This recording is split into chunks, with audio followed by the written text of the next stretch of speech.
É tão engraçado ficar olhando para o vazio. Sim. Eu estou acostumada a falar pessoas, né? Boa noite, pessoal. Bem-vindos a mais um dia de jornada. O Rafael não pôde estar presente hoje, então eu vou estar aqui apresentando a palestrante de hoje. Hoje será a Amanda Barroso. Obrigada, Amanda, por ter aceito o nosso convite. Vou apresentar um pouco do currículo dela para vocês saberem com quem estamos falando. A Amanda Barroso é psicóloga, especialista em neuropsicologia, mestre em ciências médicas, professora e supervisora na clínica no curso de pós-graduação em neuropsicologia pela Unicristos e professora supervisora na especialização em terapia analítica comportamental pelo Núcleo Tripse. Extensionista do projeto A Ceará Cast, na Universidade Federal do Ceará, e atua com avaliação neuropsicológica no contexto clínico, psicóloga clínica e supervisora em análise do comportamento e avaliação neuropsicológica. Vou passar a palavra para ela agora e boa palestra, pessoal. Vou estar com vocês no chat, tá bom? Lembrando que os últimos 10, 15 minutos serão destinados a perguntas. Certo. Você vai me avisar quando tiver faltando esse tempo? Ou você prefere que eu controle? Se você puder controlar, é melhor, para eu não Tô de olho atrapalhar aqui aqui. já. Tá certo. Tá bom, boa palestra. Tchau, tchau. Obrigada. Oi, gente, boa noite. Tava falando para a Stephanie que é muito estranho falar olhando para a câmera, sem saber exatamente quem está aí, né? Mas novas tecnologias, novas adaptações, e aí a flexibilidade cognitiva entra em jogo nesse momento. Eu também entrei aqui no chat, então de vez em quando eu vou dar uma olhadinha, se não for me distrair muito, né? Porque eu gosto bastante dessa interação. Então, se possível, eu vou fazer alguma interação com vocês, se possível, tá? Vamos lá. Primeiramente, queria agradecer ao IBAC pelo convite. Eu amo falar sobre esse tema. E para mim realmente é um prazer estar aqui e tentar, né, contribuir aí com o conhecimento de vocês, certo? Eu vou compartilhar aqui a tela. Também estava explicando para a Stephanie que eu odeio a câmera desse computador, porque ela fica aqui embaixo, né? Então, assim, fica meio estranha a imagem, mas eu acho que está todo mundo conseguindo ver. Vocês conseguem ver a minha tela? Eu espero que sim.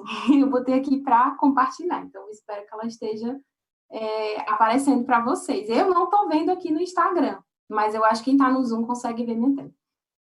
Eu coloquei esses slides, gente, mais no sentido, assim, de dar um norte para vocês do que eu estou falando, mas eu não costumo falar muito olhando para os slides, certo?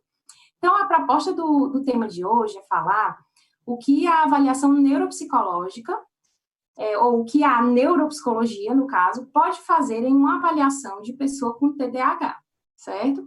E a ideia de falar sobre isso é justamente porque a gente vê muitos autores discordando uns dos outros, dizendo, precisa da avaliação neuropsicológica, não precisa da avaliação neuropsicológica para o TDAH. E aí, o que a neuropsicologia pode fazer, então, por uma pessoa com TDAH? O que a gente vai contribuir, né?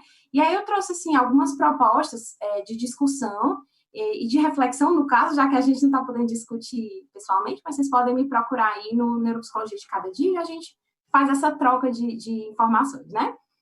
E o que a gente vai conversar hoje, um pouquinho, né? O que é TDAH? Acredito que a maioria já sabe, eu vou passar essa parte um pouco mais rápida, né? E aí, diagnóstico clínico, também vamos falar sobre isso. Por que avaliação neuropsicológica? Vamos falar também um pouquinho sobre anamnese, o perfil cognitivo do TDAH, e aí também é uma pergunta, papel da avaliação e algumas peculiaridades, né, nessa avaliação com crianças e adultos. Eu acho que vai dar tempo de falar tudo. Se não der, a gente se encontra em outro momento, mas eu acho que dá tempo sim, tá? Então, assim, quando a gente fala em TDAH, né? Desculpa, passei antes.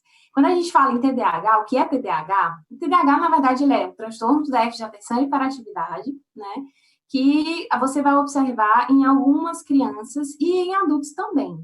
E ele vai se manifestar de uma forma diferente ao longo da vida, né? Não vai ser sempre do mesmo jeito. Então, às vezes, você pode receber na sua clínica para avaliação uma pessoa adulta que diz que tem TDAH, mas é uma pessoa que já consegue se virar bastante no dia a dia dela, uma pessoa que consegue conversar com as outras pessoas, que consegue se concentrar em filme e faz conta, enfim, né, sem dificuldade nenhuma, e aí você fica, como assim TDAH, né? Porque no adulto, como eu falei, tem essas peculiaridades, vai se manifestar de uma forma diferente, porque a gente já passou a vida inteira com estratégia, se adaptando a esse TDAH, esse déficit de atenção, né? Então, pode ser que quando chegue para vocês um adulto, vocês fiquem meio, será que é TDAH? E aí, assim, em geral, começa na infância, né? A gente consegue diagnosticar tranquilamente a partir dos 7, 8 anos de idade. Mas antes disso, já tem uns sinais, já tem uns indícios também que a gente consegue fazer essa investigação. Então, assim, esse transtorno que a pessoa tem bastante dificuldade ou de prestar atenção, ou de parar quieto, ou os dois juntos, que a gente vai ter o TDAH subtipo misto, né? A gente pode ter o subtipo desatento, o subtipo hiperativo ou o subtipo misto.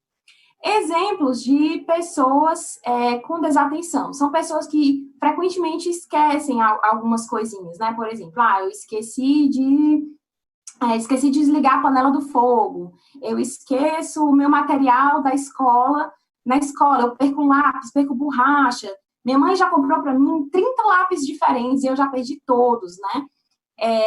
Aquela criança que tem a mochila bem desorganizada, aí já é um pontinho para a gente observar a questão de funcionamento executivo, né, dessa criança. É uma criança que você está aqui falando com ela e ela não está nem ouvindo, você às vezes tem a sensação de que ela é surda, né? Será que ela está ouvindo? Porque eu estou chamando, ela não escuta, ela não para, ela não olha para mim. Então, assim, vocês vão observar esse tipo de coisa. Em adulto também, né? Eu acho aquele adulto mais perdidão, assim, né? Mas será que tem alguém falando comigo, né? Que acaba se distraindo, você está ali também, percebe que é sempre aquela pessoa que é a engraçada, né? Que acaba fazendo coisas que todo mundo fica, nossa, como é que tu fez isso, né? Por exemplo, chegar por último numa conversa, entender por último o que as pessoas estavam falando, rir por último numa piada, ou falar num assunto, todo mundo já parou de falar no assunto, e às vezes a pessoa volta naquele assunto, né, e fala de novo.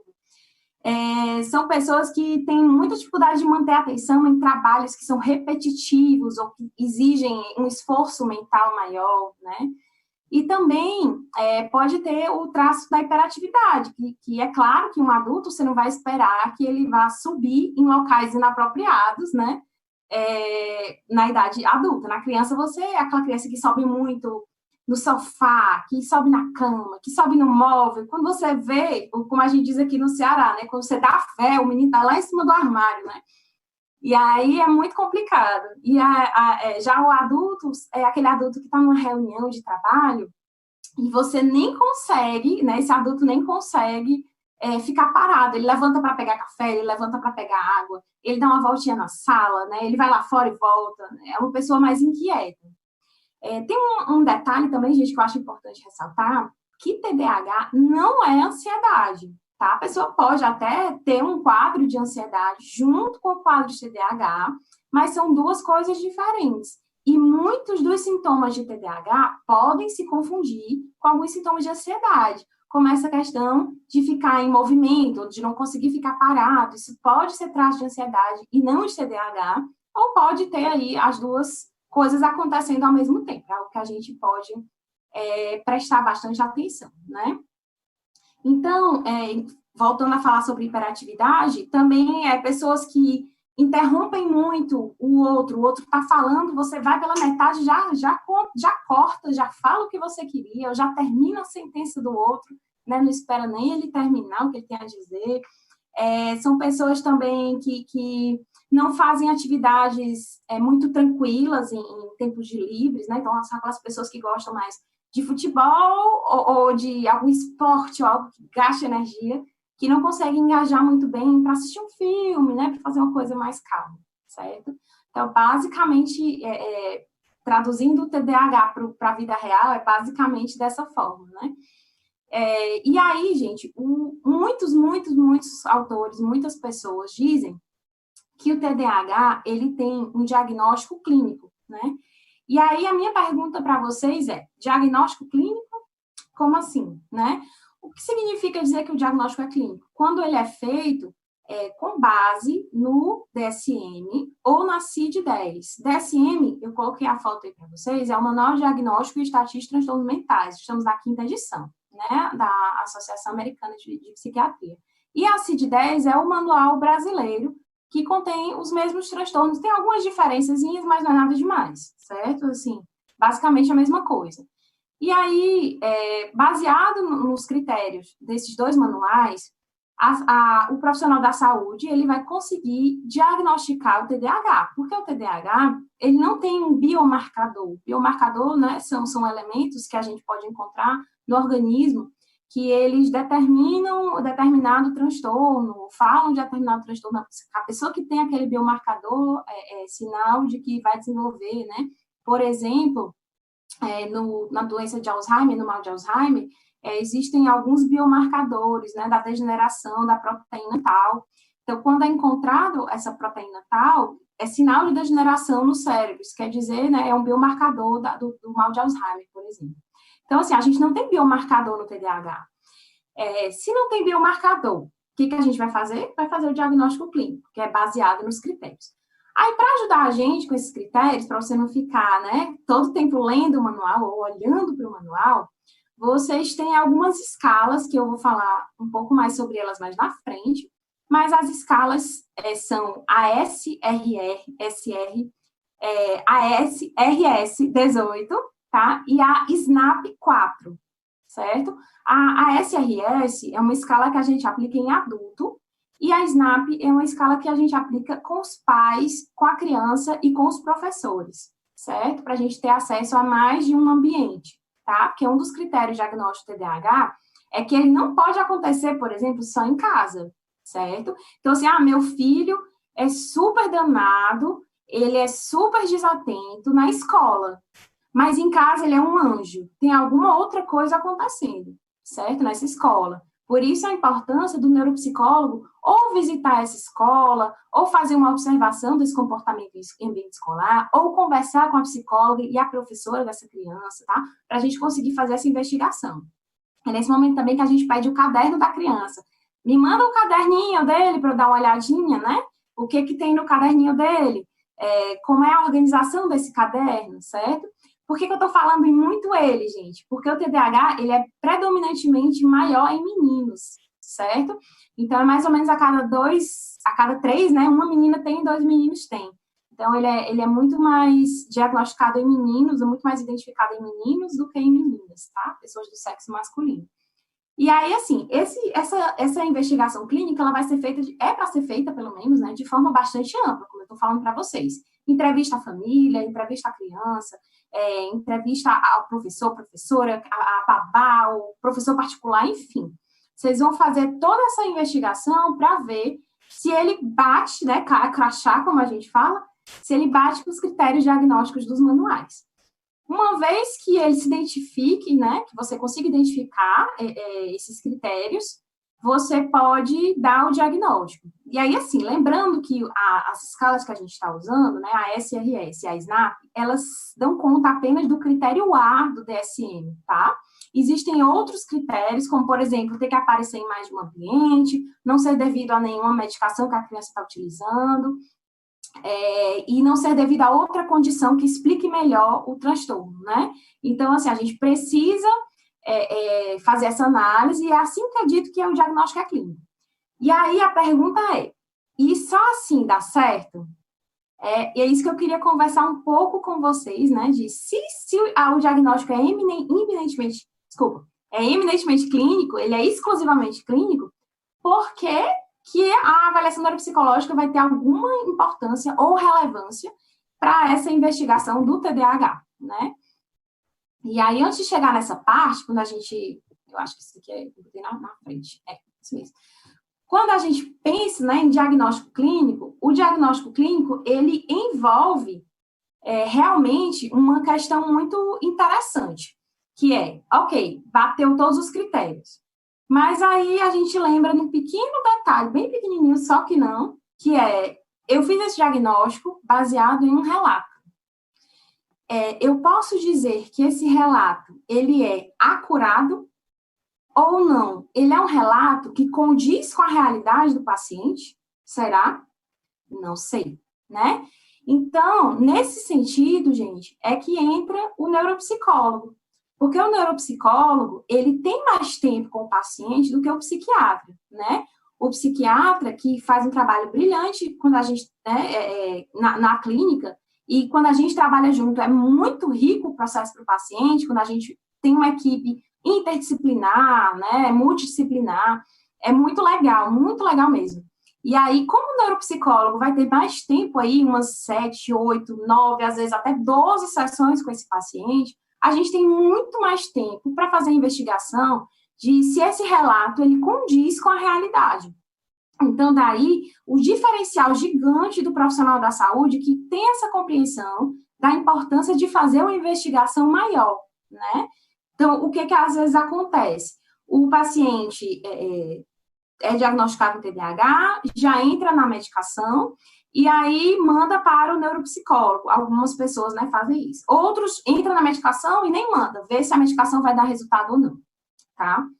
Desculpa, esqueci de um detalhe super importante. A maior parte das crianças com TDAH, a maior parte não, desculpe, uma boa parte dessas crianças, elas têm também o que a gente chama de TOD, que é o transtorno, é assim, é como se fosse um transtorno da conduta, mas é na infância, né, que é o transtorno opositor desafiador, tá? Esse transtorno desafiador, opositor desafiador, são crianças que são aquelas que ficam um pouco mais valentes com os pais, ficam desafiando as autoridades, elas não obedecem regras, elas têm muita dificuldade nesse sentido. E várias crianças com TDAH também aparecem com TOD, tanto é que a escala de avaliação de TDAH inclui uma parte só do transtorno opositor desafiador, né? Que é aquela criança que fica ali desafiando mesmo, o pai e a mãe, que a mãe diz, ai, me tirou do sério, não tô aguentando, né? Aí você já sabe. Ou aquela criança que você vai fazer um processo de avaliação e ela começa a enrolar no jogo para ganhar, né? Começa a jogar uma coisa e dizer que jogou outra, e você vai percebendo essa oposição, certo? Então, assim, esse diagnóstico clínico, como a gente vai ter muito mais tempo com essa criança, com esse adolescente ou com esse adulto, a gente vai conseguir fazer observações na prática, né? Então, eu vou pedir exemplos para essa pessoa. O próprio processo de avaliação, eu já vou estar conseguindo investigar como é que está a atenção desse paciente nos testes, como é que está a atenção dele em tarefas que são mais de mais movimento, mais lúdicas, como é que é a atenção dele em tarefas que são mais chatas, que, por exemplo, as tarefas que avaliam memória de trabalho, são tarefas mais repetitivas, que exigem muito mais esforço mental, né? Como é a disposição, a motivação no jogo, certo? Então, eu vou conseguir fazer essa investigação. E aí, para fazer o diagnóstico neuropsicológico do TDAH, a gente vai pensar no processo de neuropsicologia como um todo, né? A gente não vai pensar somente nos testes. Eu até costumo falar bastante, pessoal, que os testes, eles, na verdade, eles são uma bengala para a gente. Eles ajudam a gente a suportar, eles, no caso, suportam o nosso peso, vamos dizer assim, da nossa observação clínica. Então, a observação clínica, ela vai muito além dos testes, né? Até ontem, numa live, a gente estava falando sobre raciocínio clínico e anamnese, e a gente estava justamente discutindo isso, que dá até para fazer uma avaliação neuropsicológica sem teste, mas a gente não consegue fazer uma avaliação neuropsicológica sem observação clínica, sem anamnese, a gente não sai do lugar, certo? Então, assim, começando por esses processos que sempre existem em todas as avaliações, a gente começa pela anamnese, e aí nessa anamnese, já pensando também no raciocínio clínico, eu vou tentar coletar informações pedindo exemplos, que aí a gente vai sair um pouco da descrição de relato, só uma descrição que a pessoa faz, né? A pergunta, deixa eu abrir aqui para falar para vocês. Por exemplo, no SNAP, a primeira pergunta é: não presto muita atenção a pormenores ou comete erros por descuido nos trabalhos da escola ou em tarefas. Pronto, a mãe vai marcar, ou o pai, né? Não ocorre um pouco, ocorre frequentemente, ocorre muito frequentemente. E aí, o que acontece? A gente, lá na clínica, a gente não vai entregar esse questionário para a mãe, vai deixar ela respondendo na recepção. A gente vai chamar ela para o consultório e a gente vai perguntar coisa a coisa e dizer, me dá um exemplo Me fala um exemplo de como é que isso ocorre. Me fala a última vez que isso aconteceu, né? Para que a gente possa ir entendendo como é, na prática, esse funcionamento dessa pessoa. Entendo que na avaliação neuropsicológica, o papel principal da gente é entender aquela pessoa no contexto dela, naquele pequeno momento que ela vai estar em avaliação com a gente, né? Naquele fragmento de tempo que a gente vai pegar emprestado dela. Né? Então, assim, na anamnese, a gente vai coletar informações sobre outros transtornos. Essa criança já teve algum diagnóstico, o adulto ou adolescente? Essa pessoa já teve algum outro diagnóstico? Toma alguma medicação? Medicação, gente, vocês vão ver, né, que elas também fazem toda a diferença. Muitas pessoas me perguntam assim, Amanda, quando o paciente já chega na clínica tomando Ritalinha, tomando Venvanse, enfim, tomando aí a medicação da vez para o TDAH, né, que a gente sabe que muita gente precisa, realmente são importantes para quem precisa, né. Então, eu posso fazer a avaliação neuropsicológica com essa pessoa tomando a medicação? Aí entra, gente, a grande importância da gente estar sempre em comunicação com o médico que encaminhou, ou com o médico que acompanha essa pessoa, porque vai depender do objetivo do médico. Então, se ele quer ver, Amanda, eu quero saber se a medicação está funcionando para esse paciente, a gente vai fazer o exame com a medicação. Não, Amanda, eu quero saber como é a atenção base dele, quero saber como é que está ali o nível cognitivo dele básico. A gente pede para ele não tomar essa medicação no dia do atendimento, tá certo? Inclusive, eu já até conversei com colegas psiquiatras e neurologistas que disseram que, de fato, o remédio não tem um efeito cumulativo.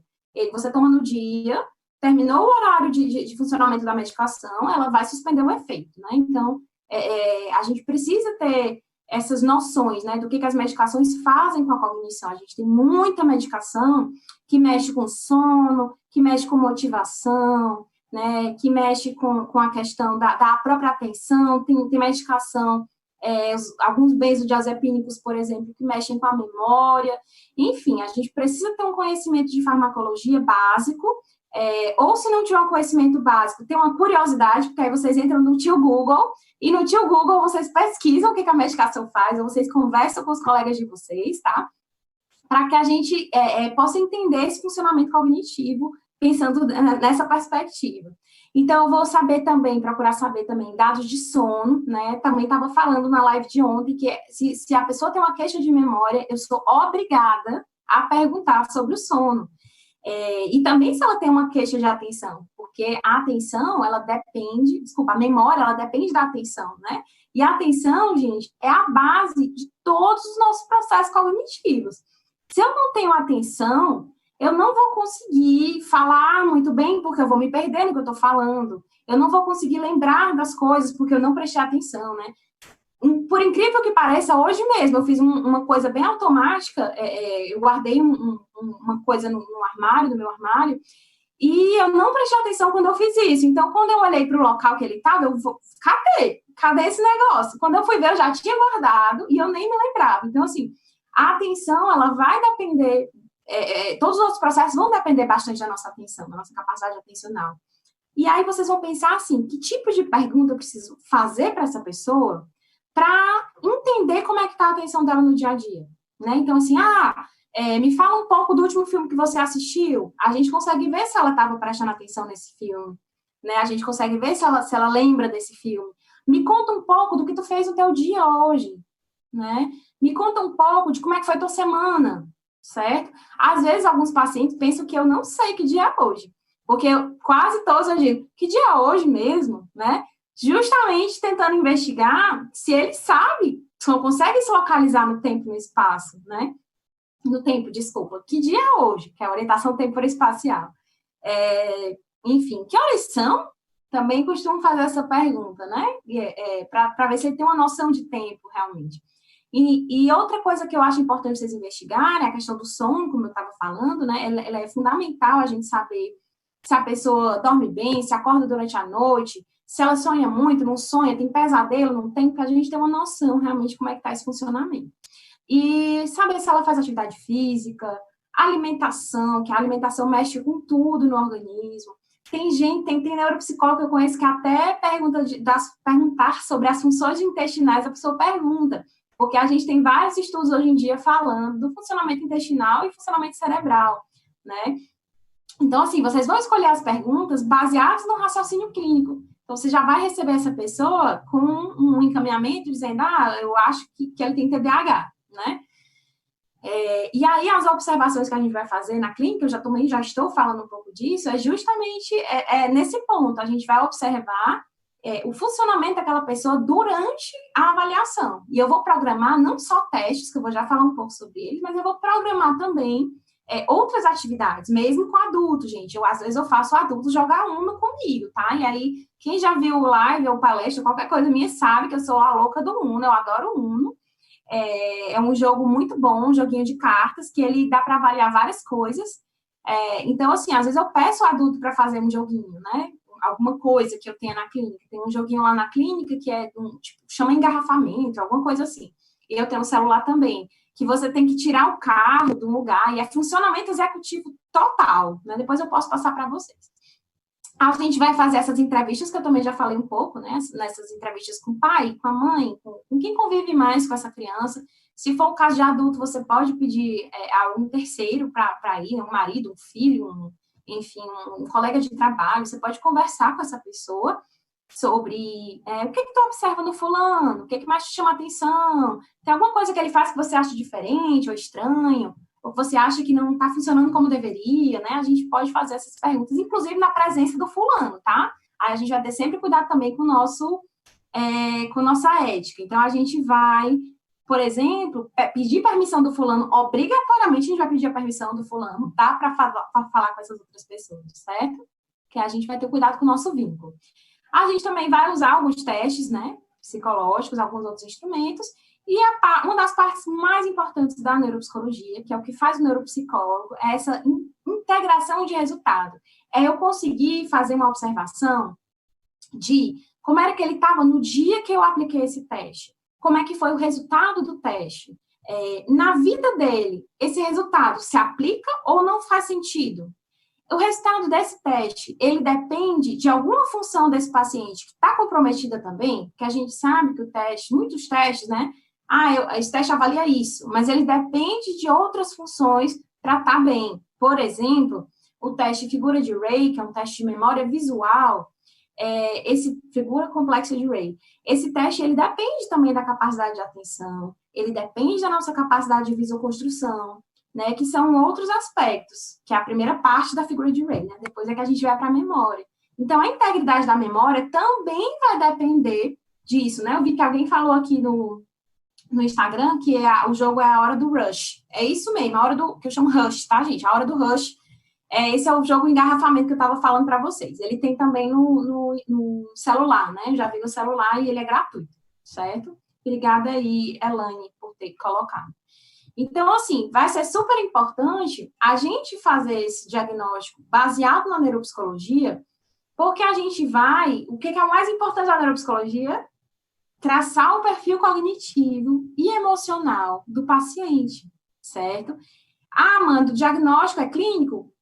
O diagnóstico de TDAH é clínico, ok. Mas o neuropsicólogo vai te dizer como está esse déficit, como esse déficit impacta a vida desse paciente, quais são os recursos que esse paciente tem para lidar com esse déficit, quais são as estratégias que esse paciente tem para lidar com esse déficit, quais são os encaminhamentos que ele vai precisar fazer, no caso, né? Quais são os encaminhamentos que a gente vai fazer, quais são os profissionais que ele vai, e como é que a gente ajuda essa pessoa, né? Com a avaliação neuropsicológica, eu consigo mapear esse funcionamento, e eu consigo dizer, fulaninho, você vai se dar muito bem se você fizer uma reabilitação neuropsicológica. Não, fulaninho, é melhor você ir num psicopedagogo. Não, é melhor você trabalhar com um terapeuta ocupacional. Vai depender aí, claro, né, das áreas prejudicadas. Porque o mais lindo da neuropsicologia é que a gente não vai olhar só para o que está em déficit. A gente também vai olhar para as potencialidades. A gente vai olhar para o bom funcionamento, né? Amanda, mas eu peguei um paciente que tudo dele deu lá embaixo. Tá, teu paciente foi para as sessões? Veio. Teu paciente fez os testes? Fez. Isso é uma coisa boa. A gente identifica alguma coisa boa que acontece, nem que seja a presença desse paciente. Ele tem motivação, ele quer saber o que está acontecendo com ele, tá certo? Então, assim, vamos procurar também o lado bom, porque esse lado bom vai ajudar bastante a gente na hora da reabilitação, certo? Então, a avaliação neuropsicológica, ela é muito útil para reforçar a hipótese diagnóstica, ela é muito útil para identificar quais são as disfunções que estão acontecendo. Ela também vai ser maravilhosa se a gente quiser fazer um diagnóstico diferencial. Já recebi de vários colegas, né, assim, médicos, Amanda, eu estou na dúvida se é um TDAH mesmo, se é um adolescente muito ansioso, eu não estou conseguindo identificar. Aí a gente vai lá, faz a avaliação e a gente consegue estabelecer, ou pelo menos dar um outro norte, né, sobre isso, tá? Daí, gente, a importância de, enquanto neuropsicólogos, a gente ter um amplo conhecimento em psicopatologia.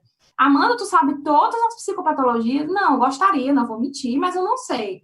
Mas o tio Google, mais uma vez, ajuda a gente, né? Os nossos livros que a gente tem, é sempre bom ter livros da área em casa para vocês fazerem essas pesquisas e trocar conversas, né, gente? Tanto com o supervisor ou com colegas, né, da área, ou com colegas também de outras áreas, né, como, por exemplo, o psiquiatra ou o neurologista. Os meus, pelo menos, são muito, muito massa, eles me ajudam bastante, assim, a entender algumas coisas que, assim, tá fora do escopo da gente, né, mas a gente consegue compreender.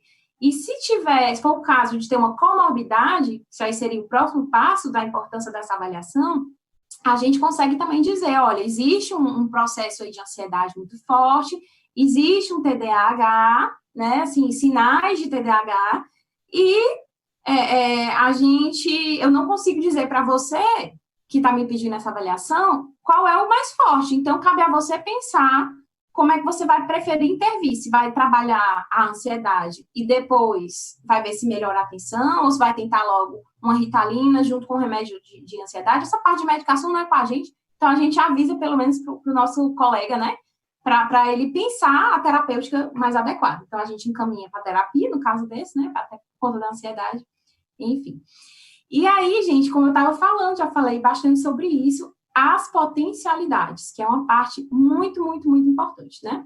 A gente não tem biomarcador, né, para TDAH, e a gente não tem, na neuropsicologia, um teste que diga, essa pessoa tem TDAH.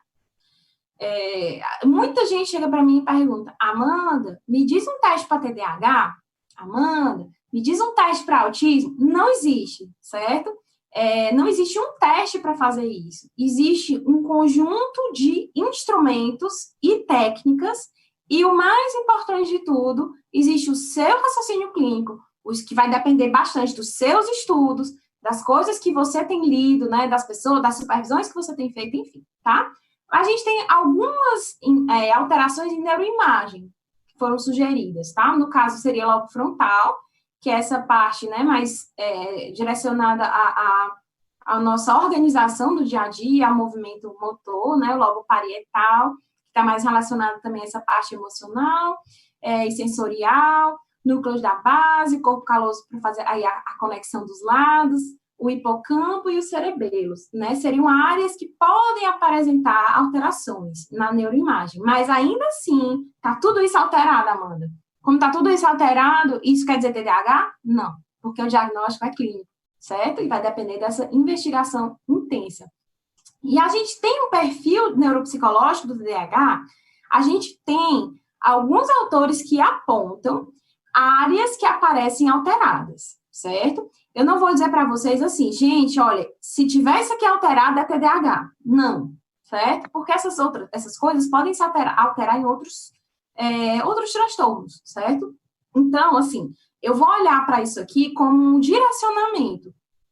Querem dizer assim, tem muito sinal de que isso aqui alterado parece bastante. Junta isso com a tua observação clínica, junta isso com a tua anamnese, junta isso com a investigação e a observação, né, do que o paciente fez durante os testes, aí sim você tem condições de falar em TDAH, certo? Mas o que mais aparece alterado, de acordo com algumas pesquisas? As funções executivas, e aí eu chamo a atenção de vocês para um detalhe. Se a função executiva do meu paciente está possivelmente alterada, Uma das funções executivas, vocês devem lembrar, se chama automonitoramento, né? Capacidade de se auto-observar, de se perceber no ambiente e tal. Então, assim, se o meu automonitoramento pode estar afetado no TDAH, como é que eu vou confiar no resultado de um instrumento chamado escala, né? Que eu pergunto para a pessoa e a pessoa vai respondendo de acordo com a observação dela, né? E aí que, na minha opinião, está o grande problema com as escalas. Por isso que a gente precisa transformar essas escalas em uma entrevista comportamental, que é uma técnica da organizacional, né? Que é pedindo exemplos, certo? Para que a gente consiga investigar de uma forma melhor. Muitas vezes, gente, eu faço a pergunta, por exemplo, uma pergunta aqui do Snap, né? Distrai-se com estímulos externos. Aí eu pergunto à mãe, muito, aí me dá um exemplo. Ele está aqui numa festa de aniversário, a gente vai conversar com ele, ele nem presta atenção, porque ele fica olhando para todo mundo, para os balões e tal. Gente, por favor, né? Você chegou numa festa de aniversário, cheia de balão, você é criança, cheio de criança lá para te distrair. Tu vai prestar atenção do mesmo jeito? Não vai. Então, assim, é bom a gente pedir exemplos por conta disso, certo? Para a gente conseguir entender se, de fato, aquela resposta está sendo acurada. Então, o funcionamento executivo, a gente tem aí, principalmente, alterado, gente, o controle inibitório, que é a capacidade de inibir o impulso. E aí, cuidado nesse momento, porque se vocês forem, dependendo do teste que vocês vão usar para avaliar o controle inibitório, é diferente de dizer que a pessoa é impulsiva, assim, de sair falando o que ela quer, né? A gente tem que ver, sempre se atrelar ao estudo do teste, ao escopo do teste, ao que o teste avalia. Eu não posso sair inventando coisas sobre os testes, certo? A velocidade de processamento, que é a velocidade que eu processo a informação, parece meio repetitivo isso, né? Mas é a rapidez com que eu processo a informação ou não, é o tempo que a informação leva para ser compreendida ou assimilada pelo meu cérebro.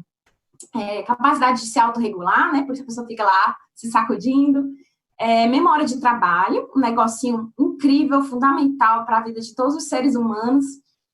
A gente usa a memória de trabalho, são aquelas informações que a gente mantém em curto prazo, enquanto trabalha, né, com aquela informação e devolve algo para o ambiente. Ou, com um exemplo prático, a gente vai conversar no WhatsApp, eu preciso lembrar do que foi escrito por último para poder conseguir responder, né? Se eu leio, eu não preciso ficar lendo de novo, palavra por palavra, para conseguir responder a pessoa, né? Eu faço aquela leitura e coloco a resposta, porque eu mantenho aquela informação na memória de trabalho, tá? E a capacidade de se planejar, se organizar, né? Isso aí, gente, é uma brincadeirinha que eu coloquei. Se vocês quiserem colocar aí os resultados, eu nem lembro mais da resposta, mas eu faço de novo, né? Isso aí, por exemplo, é uma questão de funcionamento executivo, tá? Fazer esse tipo de raciocínio, porque o raciocínio também entra na função executiva, mas isso aí não é um exercício de raciocínio. É de raciocínio, claro, mas ele envolve a atenção, tá certo? Depois eu passo a resposta para vocês, tá bom? Eu vou colocar lá no Insta. Eu acho até que tá no meu Insta, mas tem no Insta aí do Salve Seu Cérebro. Então, assim, outra coisa que aparece alterada, né, gente? Processo atencional. Isso aí é meio óbvio que vai aparecer alterado, né? E como vocês sabem, a gente tem mais de um tipo de atenção, né? A gente tem vários tipos de atenção. Então, que todos vão estar alterados, qual vai estar mais alterado, qual não vai estar, né? Controle motor e percepção do tempo também estão envolvidos, certo? E aí, o que eu já tinha falado para vocês, nenhum teste isoladamente pode proporcionar uma avaliação abrangente da pessoa como um todo, tá certo? Então, assim, não é um teste que vai me dar a resposta, é o meu raciocínio, é a minha observação, é o conjunto de testes, é o conjunto de atividades que eu vou fazer nessa avaliação, tá? E aí, a gente tem os mais utilizados para fazer essas investigações, falando em bateria, montando a bateria, né? A gente tem o VISC, que é o teste de inteligência, que ele chama de inteligência, mas ele tem um monte de outras coisas que ele investiga, né? Investiga raciocínio fluido, raciocínio não verbal, memória de trabalho, organização perceptual, velocidade de processamento, certo? Então, a gente vai usar o VISC para fazer essa investigação de função executiva e de alguns componentes de linguagem. Tem lá o índice de compreensão verbal, mas se você for para ler mesmo, o índice de compreensão verbal não é exatamente sua compreensão verbal, certo? Mas ele dá lá, inclusive, raciocínio com palavras, que a gente usa muito para fazer Diagnóstico diferencial, se tem alguma questão com linguagem ou raciocínio não verbal, né? Tá intacto. O VES, no momento, não está podendo ser usado, mas eu deixei ele aí porque eu ainda amo ele, né? E a gente está usando, por enquanto, o VASI, certo? O VASI também abrange crianças e adultos, ele é bem legal, mas ele não tem a memória de trabalho, tá certo? Digo já para vocês como é que a gente se sai dessa. Processos atencionais, a gente usa bastante a bateria psicológica da atenção, né? O D2R, o teste das trilhas coloridas e o TAVS-4, são amplamente usados. Agora, gente, em teleneuropsicologia, que a gente está fazendo avaliação online, tem o AOL, né, da Vetor. E o AOL tem também para atenção concentrada, dividida e alternada, certo? Ele é todo aplicado online, é ótimo, por sinal, estou até querendo adotar quando eu voltar mesmo para a clínica, porque ele já dá o resultado, a tabela, tudo bonitinho, certo? Função executiva, vocês podem usar o FDT, que é o teste dos 5 dígitos, e é esse que eu digo para vocês que exige um cuidado, tá? O FDT, ele é um teste que eu amo, eu uso direto, mas ele é um teste que envolve bastante a capacidade de velocidade de processamento também, certo? Então, porque tudo nele é medido com o tempo que a pessoa leva. E é claro que quem tem dificuldade de atenção leva mais tempo para ver as coisas, mas aí a gente tem que ter um cuidado para ver como é que um está influenciando o outro, tá certo? O teste das trilhas também avalia tanto a atenção quanto a questão do controle, planejamento, né, organização visoespacial, e o Wisconsin, que é um outro teste incrível, que ele é um pouco mais difícil de manejar, de aplicar, mas ele é um teste maravilhoso para a gente avaliar a flexibilidade também cognitiva, que o FDT também avalia, certo? A flexibilidade cognitiva, mas são construtos diferentes, um para o outro, certo? Eu vejo do Wisconsin muito mais uma flexibilidade a nível mental mesmo, já, assim, de acordo com os estudos do teste, tá? E aí a gente tem teste da personalidade, né, o HTP, aí eu faço a ressalva, é um teste projetivo, ou como a gente chama, um teste não estruturado, que vai depender bastante também do olhar do pesquisador, certo? Mas ele é utilizado em clínica, eu não trabalho com ele, mas ele é bastante utilizado. E a gente tem as escalas, a BFP, que é a escala bateria fatorial da personalidade, a ETPC, que é uma escala de traços de personalidade para crianças, e o APQJ, que é uma escala de traços de personalidade para adolescentes, para jovens, né? As escalas que eu já falei para vocês, o ASRS, SNAP, a DIVA tem online também, o ETDAH é um teste exclusivo de psicólogo, e tem alguns baralhos. Aí, calma, eu não boto baralho para os meus pacientes. Esses baralhos, gente, são baralhos que as editoras vendem, que eles têm baralho do TDAH, baralho da ansiedade, né? Que aí a gente consegue fazer uma investigação de outros transtornos, certo? Que é muito importante a gente fazer essa diferenciação. Então, vocês podem usar o MINI também, que eu não coloquei, mas é o MINI, né? Não é o Mini Mental, tá? É o MINI, que é o Mini International Psychiatric Interview. Ele é baseado no DSM, e ele descarta um monte de transtorno, até transtorno da personalidade borderline tem lá, certo? Tem transtorno também do humor, enfim, vocês podem dar uma olhada. Os baralhos, o que eu mais gosto de usar é o baralho dos sintomas, que é um baralho que tem vários sintomas, tem do transtorno da personalidade border, tem do transtorno bipolar, tem do TDAH, então eu gosto bastante de fazer, e eu uso até em momentos de psicoeducação. Eu talvez esteja falando um pouquinho rápido, mas é por causa da hora, tá? Como é que a gente se salva se eu quiser aplicar vazio e mesmo assim identificar a memória de trabalho? Eu estou usando a tarefa de memória de trabalho lá do meu Psilim, tá? Que é uma outra bateria, tá certo? A gente falar para vocês, né? Já falei para vocês também do problema das escalas, elas dependem muito de autoconhecimento, as funções que estão alteradas e a atividade podem não ser correlatas, né? E a gente pode confundir com outros transtornos. Por exemplo, fala em excesso, né? Que é colocado aqui na SNAP 4. Fala em excesso, gente, pode ser um transtorno, uma característica, desculpa, ligada à hipomania, tá certo? Não necessariamente vai ser TDAH. Pode ter um outro significado. Pessoa inquieta ou que não consegue parar os pés, pode ter a ver também com fases maníacas, pode ter a ver com psicose, pode ter a ver com TDAH, pode ter a ver com ansiedade, enfim. Então, assim, as escalas, elas não vão dar isso pra gente. Quem vai dar esses dados pra gente é o nosso olhar, nossa observação clínica, né? E aí vai depender muito da expertise do neuropsicólogo, dos estudos que ele tem e tal, para unir e integrar todas essas informações. Então, gente, para finalizar, para deixar vocês perguntarem, o papel da avaliação neuropsicológica é conhecer esse perfil cognitivo, né? E colocar também, entender esse lado emocional, porque a gente sabe que as emoções, elas influenciam diretamente no funcionamento cognitivo, tá certo? Se você está com mais medo, ou se você está mais alegre, né? Ou seja, essas emoções de valência positiva muito fortes, ou emoções de valência negativa muito fortes, elas podem potencializar o seu aprendizado. Você acaba memorizando mais. Tem até uma explicação neurofisiológica para isso, né? A questão da localização da amígdala, que regula as emoções, próximo ali do hipocampo, que regula a memória, né? Mas a gente sabe que as emoções têm tudo a ver, tá certo?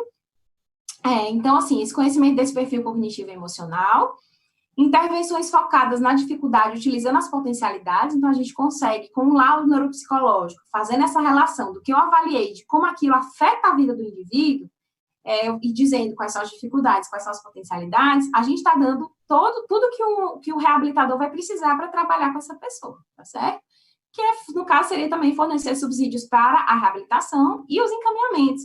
A gente, às vezes, várias vezes já aconteceu, gente, eu encaminhar a pessoa para um professor particular, colocar lá no lado, professor particular, porque a criança só precisa de alguém que acompanhe aquele aprendizado mais de perto, né? Às vezes não, às vezes ela precisa de um psicopedagogo, precisa de alguém que trabalhe estratégia de aprendizagem com ela. E aí, enfim, vai depender, né? Se vocês quiserem dar um print aí da tela, essas são as referências desse slide, certo? Aí embaixo tem o @neuropsicologia de cada dia, esse é o meu Instagram. Vocês fiquem à vontade, gente, para me fazer pergunta, enfim, falar o que vocês precisarem, o que vocês quiserem, se eu puder ajudar. Aqui também tem alguns outros contatos, se vocês quiserem entrar no site, também tem acesso lá para o meu WhatsApp, né, enfim. E eu queria agradecer a vocês, vou abrir para as perguntas, né, porque senão não consigo responder vocês. Falei demais, né? Eu dei água.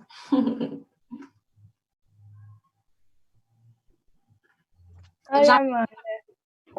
Alguém perguntou onde é que compra os baralhos, né, situacionais. Nos sites das editoras, principalmente da Sinopsis, tem muitos, certo? A Sinopsis, Matrix também tem alguns baralhinhos, eu tô até com uns aqui que são de clínica, mas eu também uso para avaliação, né?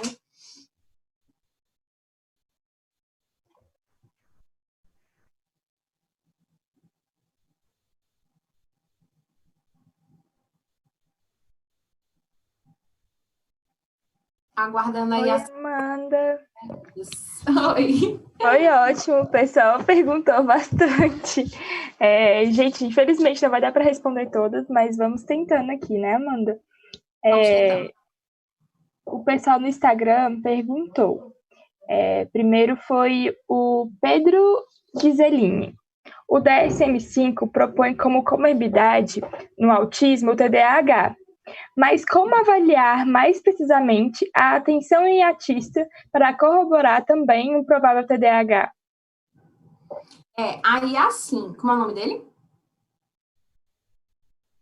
Pedro.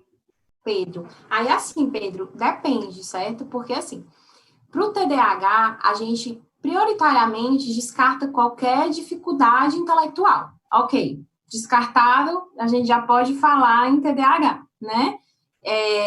E aí, quando a gente tem autismo e TDAH, a gente vai partir lá do diagnóstico clínico, realmente, a gente vai fazer essa investigação dos sintomas, né, descritos pelo DSM, pedindo os exemplos para esse paciente, né, para essa pessoa, e tentando entender o funcionamento dele no dia a dia. E aí a gente vai tentar entender também se essa falta de atenção, essa desatenção, ocorre em que momentos, né, do dia dessa pessoa, desse autista. Ele ocorre em momentos de maior agitação, que a gente sabe que muitos autistas têm aquela agitação motora maior, né, que precisa descarregar, a gente percebe isso também. No TDAH, o excesso de movimentação não é necessariamente para descarregar alguma coisa. Já no autismo, ele simplesmente usa o corpo para descarregar esse excesso de energia acumulada. Então, a gente vai fazer algumas observações nesse sentido. Não tem, como eu falei, né, não tem um teste que avalie isso, mas você pode usar qualquer uma das escalas de atenção e a diferenciação de se é autismo, se é TDAH ou se é TDAH com autismo, vai depender do teu olhar clínico, né, do teu raciocínio clínico. Não vai ter realmente um teste, você pode até usar as escalas para te ajudarem fazendo essa contextualização, mas realmente não vai ter um teste. Entendi. A Mary Jane Dias perguntou a partir de qual idade a gente pode fazer uma avaliação neuropsicológica para TDAH. Certo. Eu gosto de fazer pelo menos, a partir dos 4 anos, tá? Mas, para dizer assim, Amanda, mas é melhor a partir dos 7, 8. Eu faço essa de 4 para dar um sinal, olha, tem chances, né, ele tem alguns traços, então a gente já pode ir trabalhando e tal, mas eu sugiro mesmo, recomendo mesmo a partir dos 7 ou 8. Por que eu começo nos 4? Já tem teste de atenção a partir dos 4 anos, então eu consigo pelo menos mensurar ali como é que de fato está aquela atenção, né, e mesmo sem ser com teste, como eu falei para vocês, a gente consegue observar na prática clínica. Mas 3 anos, 2 anos, ainda é uma idade de muita evolução no cérebro. O cérebro está passando por muita mudança, né? Lá nos 3 anos, tem a faxina, né, geral, que é feita. Faxina que eu chamo é porque existe lá né, a grande poda, como eles chamam, certo? Que existem várias ligações que vão sendo descartadas por falta de uso, enfim. Então, como está um cérebro ainda bastante em desenvolvimento, eu sei que a gente está sempre em desenvolvimento, mas com 3 anos é muito novinho ainda, eu prefiro esperar, né, mais para frente. Até porque com 8 anos a gente aplica o VISC já tranquilamente, a gente interage com a criança de uma forma diferente, e as crianças de 3 anos realmente têm uma atenção mais diferenciada, mais difusa, realmente, né? Jailton, travou. No YouTube. Não, você tá... Tipo assim, travou lá no YouTube, né? Não sei o que aconteceu. Jailton vai ver pra gente aqui. Certo. Ah, tá. Ele disse que podemos continuar. Ele vai colocar a gravação depois. Quem quiser continuar depois vendo. Certo. Posso fazer as outras perguntas? À vontade. A Renata perguntou se o TDAH pode ser hereditário. Certo. Ótima pergunta, viu, Renata? Até esqueci de falar sobre isso. Ele tem um fator hereditário, sim, mas como todo transtorno hereditário, eles vão depender um pouco também da parte ambiental, né? De como é tua relação com o ambiente. Até tem gente, né, que diz, não pode, é só hereditário e tal. Não, não é. Mas tem um componente forte, tanto é que a gente precisa realmente investigar com os pais, né, como é que é na família. Você vai sempre ouvir, o pai dele é desse jeito, parece que eu tô vendo. Não, meu avô, meu tio é assim, meu avô é assim, enfim. Vocês vão ouvir esses relatos. Então, é um dado importante da gente investigar na anamnese, se alguém na família também tem, né? Entendi. A Kaliana perguntou se você já diagnosticou TDAH em alguma criança superdotada. Não. Nossa, seria bem legal. Mas ainda não. Nunca aconteceu, mas pode acontecer também, né? Aí a superdotação... para não dizer que não, eu tinha um adolescente, criança não, mas adolescente que ele tinha altas habilidades, né? O QI lá a partir de 25, a gente já começa a suspeitar, né? Desculpa, eu falei 25, né? De 125, tá? Para ser altas habilidades mesmo, para ser superdotação, 130, o QI. E essa criança, adolescente, ele tinha TDAH, muito agitado, e tinha essa superdotação. Só que a maior parte da agitação dele vinha de uma impaciência que ele tinha com quem ensinar, que não sabia dessa capacidade toda cognitiva. Então, a gente ficou de reavaliar para ver se de fato tinha alguma coisa de TDAH, porque a atenção dele estava ok, a suspeita era TDAH, né? Mas eu não confirmei o diagnóstico, e aí ficou de voltar depois. Ótima pergunta. A Catiuzia, depois, eu não sei se eu escrevi o nome certo, né? Ela perguntou o seguinte: gostaria que falasse sobre as dificuldades de diagnóstico no subtipo desatento sem hiperatividade. Mascara muito o diagnóstico, principalmente se for menina? Também ótima pergunta. Acho que é Catiúcia, não? O nome, não sei. Isso, pode ser.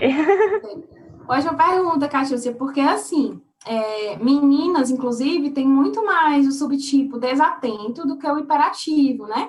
Mas eu não acho tão difícil, pelo menos para mim, na minha experiência, eu não acho tão difícil identificar.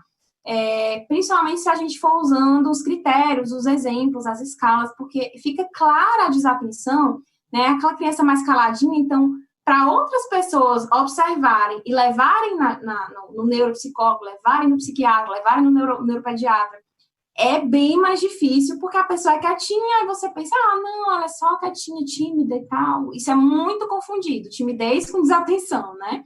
Mas quando chega para a gente na neuropsicologia, já não é tão difícil, porque a gente consegue observar isso no próprio andar da carruagem da avaliação, né? Aquela criança que, mesmo brincando, ela se perde no que ela estava fazendo, ela esquece onde é que ela guardou o brinquedo. Você vai contar uma historinha e ela volta, não, desculpa, tia, me perdi, volta, né? Assim, então, dá para a gente identificar quando chega na clínica. Então, eu acho que o desafio é esse, é chegar para a gente, né? Assim, essa identificação fora. Mas uma dúvida que surgiu minha agora, né, quando você falou isso, não pode ser confundido um pouco com dislexia, no caso de ela ser só desatenta, mas não ser hiperativa? Perfeito, pode sim. Pode ser confundido com dislexia, às vezes a criança tem a dificuldade, né? Só que na dislexia, gente, o erro é sempre na mesma letra, ela troca sempre o mesmo som, a mesma letra, a mesma dificuldade, né, na leitura. No TDAH, ora ela troca uma letra, ora ela troca outra, né? Existe essa variação, porque é uma questão mais atencional mesmo. E na dislexia, não, né? E aí também, que você estava falando aí, lembrei, sim, tem um transtorno que chama transtorno distúrbio do processamento auditivo central, que é um outro distúrbio que é extremamente confundido com TDAH, com dislexia também, né? A criança, ela fica mais agitada, ela processa o som de uma forma diferente. Ele é diagnosticado por fonoaudiólogos, né? Daí a importância também, mais uma vez, do nosso trabalho multi, certo? E aí, gente, esse trabalho, ele é super importante ser feito, essa investigação, né, para a gente descartar outras hipóteses. Lembrando que um dos critérios do DSM é esse, descartando-se outras coisas, a gente pode falar em TDAH. Entendi. Tivemos muitas perguntas sobre o TDAH em adultos, né? Como lidar, como que é o tratamento, também o diagnóstico, e se você também poderia sugerir alguma biografia, né? Sobre isso, bibliografia. Em relação ao TDAH, ele realmente aparece, né? Tem adultos que não percebem, até porque a gente está chegando num ponto que, alguns anos atrás, não existia esse tanto de investigação, esse tanto ninguém falava tanto em TDAH. Então, as pessoas que têm aí seus 20 e poucos anos, 30 anos, né? Às vezes mais, são pessoas que não tiveram acesso à informação da forma como ela é colocada hoje. Então, essas pessoas chegam na clínica e dizem, olha, eu sempre desconfiei, mas ninguém falava nisso, eu queria saber se eu tenho TDAH, né? Tem um livro, gente, da Ana Beatriz Barbosa, ela é psiquiatra, que é Mentes Inquietas, o nome do livro. É um livro que eu acho bacana de ler, porque vocês vão conseguir perceber, né, características desse transtorno no dia a dia. Ela fala de uma maneira bem didática, bem clara, assim. Tem outros livros também que, no momento, não me vem à cabeça, mas se vocês quiserem me perguntar, né, mandar e-mail, mandar mensagem, enfim, eu respondo para vocês, tá? Mas como tratar, isso aí vai depender de cada pessoa, vai depender dos teus recursos, né? Vai depender dessa pessoa, no caso. Se de fato, o que está alterado, o que não está, né? Em geral, o acompanhamento da pessoa com TDAH, se ela tiver em idade escolar, a gente pede um acompanhamento com o psicopedagogo, né? Se ela for adulta, a gente vai desenvolver algumas estratégias, vai focar principalmente na reabilitação neuropsicológica, ou ela pode fazer também uma estimulação cognitiva, né? E tem hoje em dia um tratamento que chama neurofeedback. Tem até um colega meu que trabalha com isso, e ele ajuda na regulação da atenção, na autorregulação da atenção. Também é bacana. Então, a gente vai pensar nas estratégias dependendo do funcionamento da pessoa, né? Não tem um tratamento generalizado, mas eu diria isso, medicação, se for muito necessário, que a medicação, ela mexe com outras coisas, então medicação, reabilitação neuropsicológica.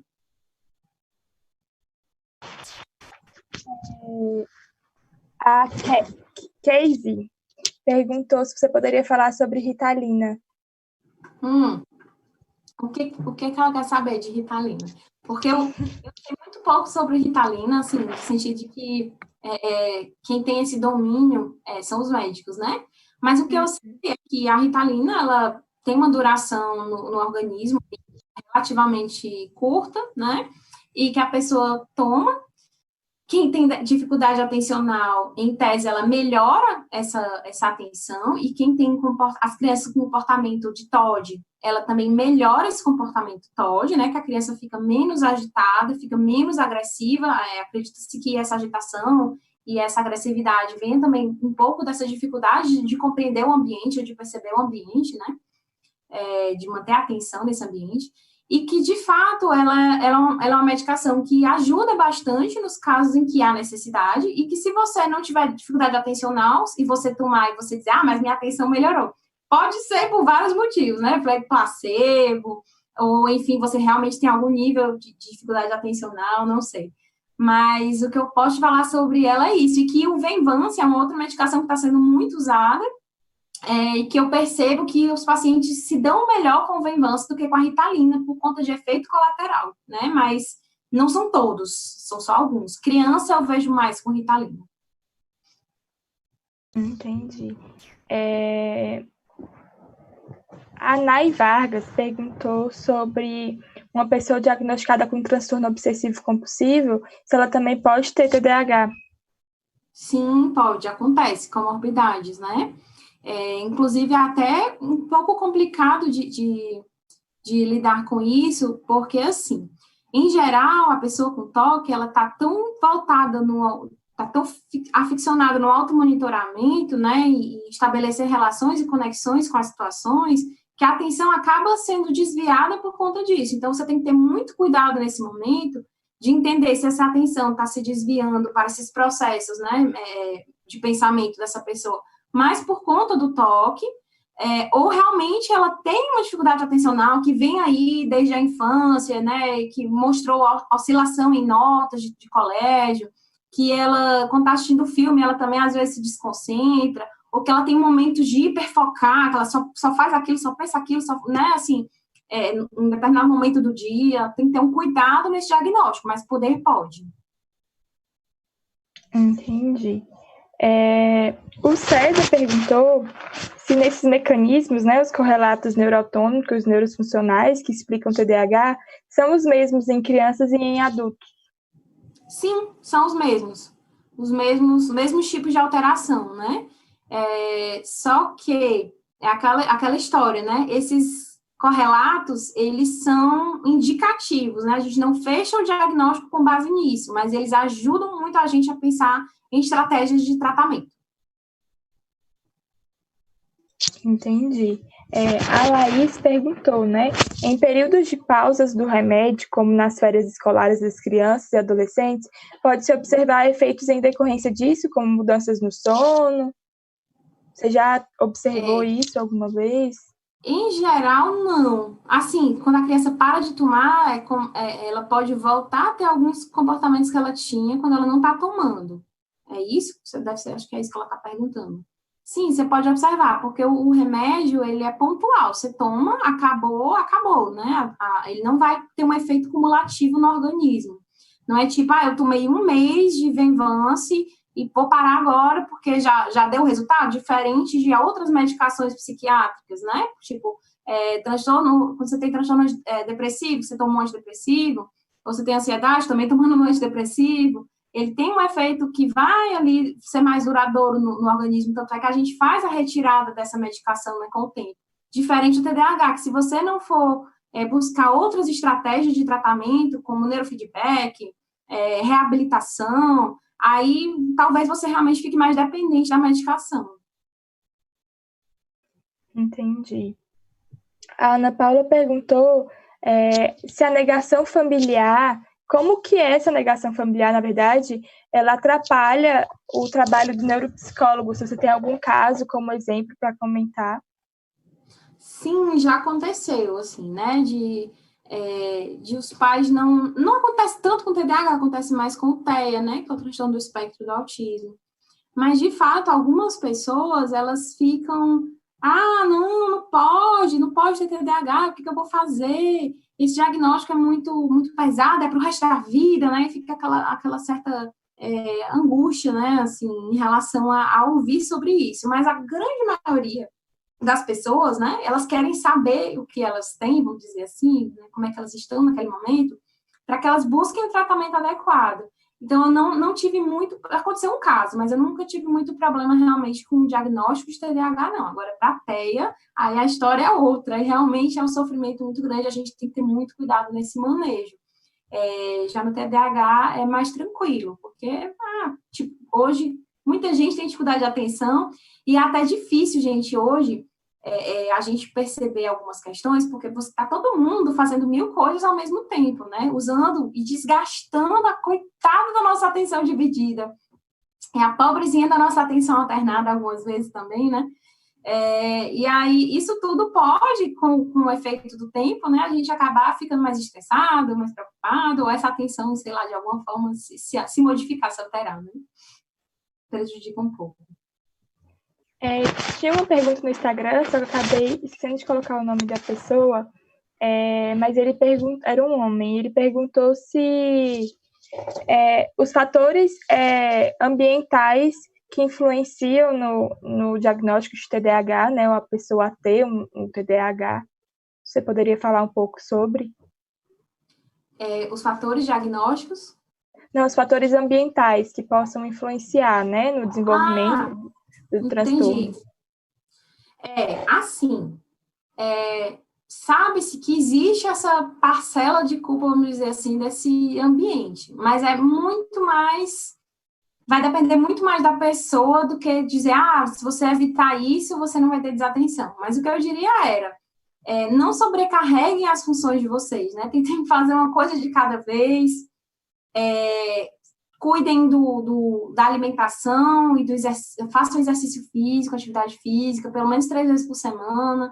Lembrando que a atividade física, a gente pode ser uma dança, pode ser arrumar a casa, não é necessariamente ir para academia malhar, né? Treinar, que agora o povo diz treinar, na minha época era malhar, mas tudo bem. Não é necessariamente ir para academia treinar. Então, são esses cuidados que a gente pode ir tendo, né? Manter um ambiente mais tranquilo no momento que você for estudar, tentar não estudar, no caso, na cama, você escolhe outro local. Cuidado com o uso excessivo das redes sociais e da tecnologia em geral. Eu sei que hoje em dia a gente está um pouco vítima, né, da tecnologia e está usando bastante por conta do distanciamento social. Mas o ideal é você, pelo menos, evitar quando for dormir, procurar fazer uma higiene do sono, né? Lá no meu Insta, se vocês quiserem dar uma olhada, tem uma postagem lá só sobre higiene do sono, com dicas para você fazer essa higiene. Então, são alguns cuidados nesse sentido. E, claro, tem intoxicação, né? Aí seriam cuidados mais maternais mesmo. Intoxicação por mercúrio, tem alguns elementos, assim, nesse sentido, que eu não vou saber de qual, certo? Se você quiser depois me pedir, eu lhe digo.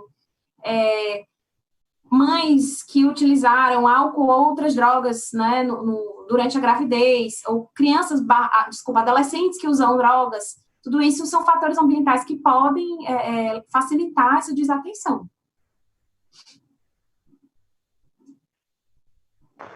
Sim, entendi. A pergunta da Priscila, né? Quais jogos de celular gratuitos podem ser utilizados para avaliação ou tratamento, se você costuma utilizar na clínica? Sim, tem vários que eu posso depois mandar para você, mas esse do engarrafamento, que eu coloco a hora do rush na loja, né, do celular, e você pode procurar, são qualquer um, tipo, jogo caça-palavras, você consegue identificar algumas questões. Jogo dos 7 erros, porque aí você vai também ver a parte de atenção, de organização, de planejamento, qualquer labirinto que você tem, revistinha, a gente compra em revistinha mesmo, você tem labirintos, que aí você já consegue também observar o planejamento. Pega varetas, que não é jogo de celular, né? O Uno, como eu já falei, No celular, eu sou de ruim de nome, certo, gente? Assim, se depois também você quiser pedir, mas qualquer joguinho que envolva o uso da atenção, jogo de damas, jogo de tabuleiro, eu não sei os nomes dos gratuitos, porque eu realmente uso mais os jogos manuais, quando eu estou na clínica, né?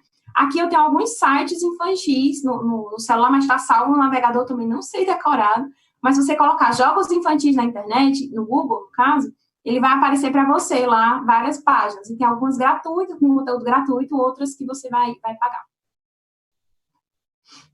Amanda, no mais foram essas as perguntas assim, principais que tinham mais a ver com o tema também. Eu queria agradecer por você ter aceito o nosso convite, por ter compartilhado o seu conhecimento e sua experiência conosco. Infelizmente não deu para o pessoal acompanhar agora, né? Mas vai ficar gravado e eles vão poder acompanhar depois. Por ter disponibilizado seu tempo, né, para estar aqui com a gente. Então é isso, muito obrigada. Imagina, eu que agradeço. Muito obrigada pela atenção de vocês e cuidado e pelo convite. Gostei muito de estar aqui nesse momento com vocês. Então é isso. Tchau, tchau. Boa noite. Tchau, gente. Boa noite. Obrigada. Até depois. Tchau. Tchau. Só tenho que saber.